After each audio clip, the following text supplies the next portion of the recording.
Ici, la pelle mécanique dégage le terrain des dernières chutes de neige printanières et le gros œuvre peut commencer.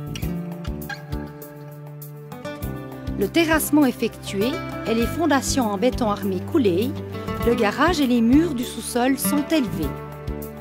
Une étanchéité efficace est mise en place contre les murs pour prévenir les venues d'eau et la perte de chaleur. La terre est ensuite remblayée contre le mur. Une tâche importante de l'architecte est celle de surveiller l'avancement des travaux sur le chantier et en assurer le bon déroulement. Ici, M. Sibert est en discussion avec le chef de chantier. Cette construction est entièrement en bois. Les poutres constituant son ossature sont soigneusement ajustées et mises en place. C'est le travail du charpentier. Un puissant pistolet à clous est utilisé pour assembler les poutres.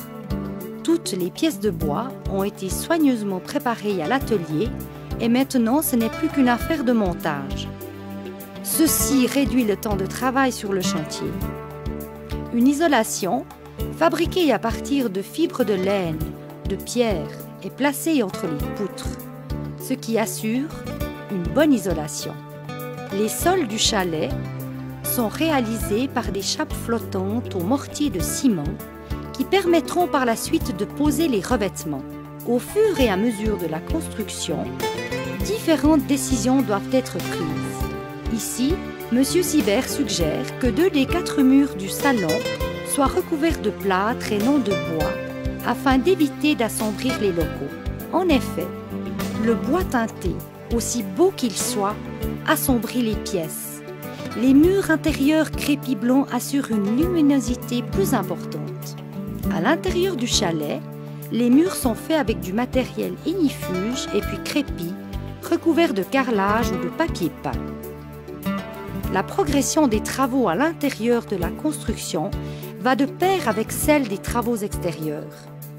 Là, l'ouvrier prépare et pose l'isolation périphérique sur la partie inférieure des murs qui sera recouverte d'un enduit de finition.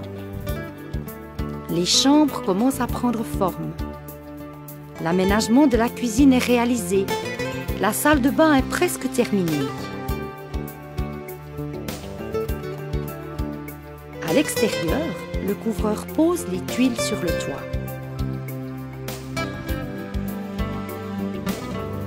Dans la vallée, le vent peut être violent et après discussion, M. Sibert propose une solution simple et efficace. Ces panneaux de verre ne sont pas seulement d'excellents coupe-vent, mais ils sont également élégants et sont à peine visibles. Les finitions prennent 3 à 6 mois.